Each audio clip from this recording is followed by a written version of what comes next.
നമസ്കാരം. ഇൻഫർമേഷൻ മീഡിയയുടെ പുതിയൊരു വീഡിയോസിലേക്ക് എല്ലാ കൂട്ടുകാർക്കും ഒരിക്കൽ കൂടി സ്വാഗതം.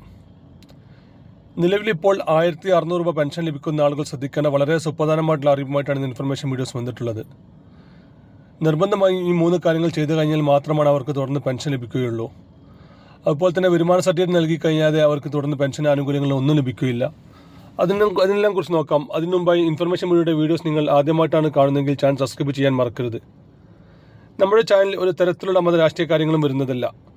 ഗവൺമെൻറ്റിന് ലഭിക്കേണ്ട സേവനങ്ങൾ, ആനുകൂല്യങ്ങൾ, അറിയിപ്പുകൾ എന്നിവയെക്കുറിച്ച് മാത്രമായിരിക്കും വീഡിയോസ് വരുന്നത്.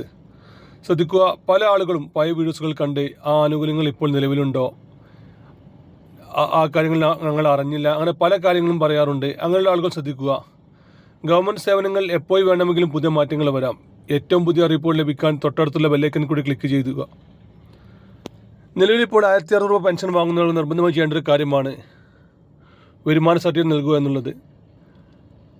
പല ആളുകളും വരുമാന സർട്ടിഫിക്കറ്റ് നൽകാത്തത് കൊണ്ട് തന്നെ കഴിഞ്ഞ മാസങ്ങളിലാകും അവർക്ക് പെൻഷൻ മുടങ്ങിയിരുന്നു. നമ്മുടെ പെൻഷൻ പോർട്ടലിൽ പോയി നമ്മൾ പെൻഷൻ എന്നാണ് അപേക്ഷിച്ചത് അന്ന് മുതൽ നമ്മൾ വരുമാന സർട്ടിഫിക്കറ്റ് നൽകണം. അതിൻ്റെ കാലാവധി കഴിഞ്ഞിട്ടില്ല നമ്മൾ ഉറപ്പുവരുത്തുക. എല്ലാ വർഷവും നൽകേണ്ട കാര്യമാണ് വരുമാന സർട്ടിഫിക്കറ്റ്. അതുകൊണ്ട് തന്നെ വരുമാന സർട്ടിഫിക്കറ്റ് ഇതുവരെ നൽകാത്ത ആളുകൾ നിർബന്ധമായിട്ടും വരുമാന സർട്ടിഫിക്കറ്റ് നൽകുക. എങ്കിൽ മാത്രമാണ് അവർക്ക് തുടർന്ന് പെൻഷൻ ലഭിക്കുകയുള്ളൂ.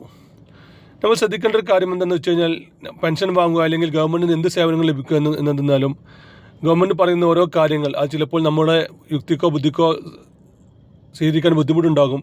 എങ്കിൽ പോലും നമ്മൾ സർക്കാർ പറയുന്ന കാര്യങ്ങൾ യഥാസമയത്ത് തന്നെ ചെയ്യുക. എങ്കിൽ മാത്രമാണ് ഓരോ ആനുകൂല്യങ്ങളും അവർക്ക് ലഭിക്കുകയുള്ളൂ.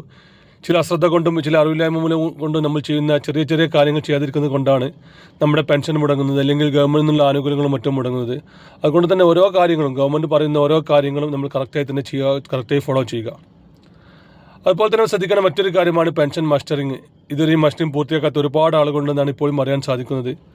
നമ്മുടെ ചാനൽ തന്നെ നമ്മൾ പല പ്രാവശ്യം പറഞ്ഞ കാര്യമാണ് പെൻഷൻ മസ്റ്ററിങ്.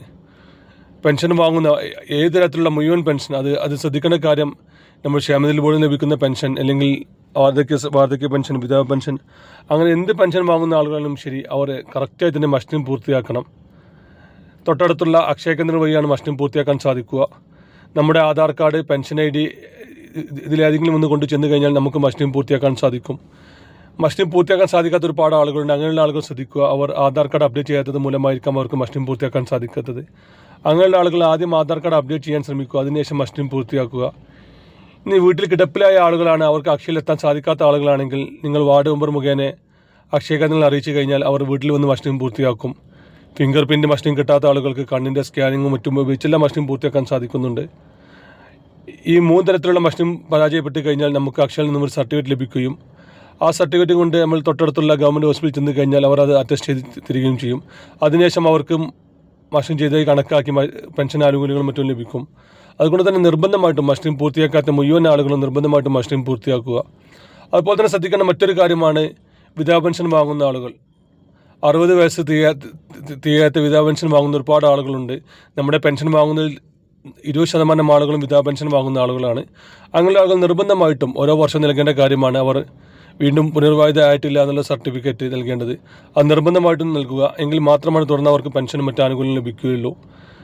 നമ്മൾ വാർഡ് മെമ്പറോ അല്ലെങ്കിൽ നമ്മുടെ വാർഡ് കൗൺസിലറോ വഴി നമുക്ക് ഒരു ഫോം ലഭിക്കുകയും ആ ഫോമിൽ നമ്മൾ കറക്റ്റായി കാര്യങ്ങൾ പൂരിപ്പിക്കുകയും മരണപ്പെട്ട വ്യക്തിയുടെ ആധാർ കാർഡ്, മരണ സർട്ടിഫിക്കറ്റ്, പെൻഷൻ വാങ്ങുന്ന ആളുടെ ആധാർ കാർഡ് എന്നിവ കൊണ്ട് നമ്മളൊരു ഗസറ്റഡ് ഓഫീസറെ കൊണ്ട് സാക്ഷ്യപ്പെടുത്തി നമ്മൾ പഞ്ചായത്തിൽ കൊടുത്താൽ മതി.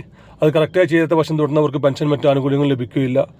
അത് 60 വയസ്സ് നമ്മൾ കൊടുത്ത രേഖയിൽ എന്നാണോ നമുക്ക് 60 വയസ്സ് തികയുന്നത് അതുവരെ നമ്മൾ ഈ കാര്യങ്ങൾ നിർബന്ധമായിട്ടും ചെയ്യണം. ഓരോ വർഷവും നൽകേണ്ട കാര്യമാണ്. അത് കറക്റ്റായി നമ്മുടെ സൈറ്റിൽ അപ്ലോഡ് ചെയ്തിട്ടുണ്ടെന്ന് ഉറപ്പുവരുത്തുകയും ചെയ്യുക. വീഡിയോ ഇഷ്ടപ്പെട്ടെന്ന് കരുതുന്നു. ഇനി പുതിയ വീഡിയോസുമായി കാണാം. അതൊരിക്കും.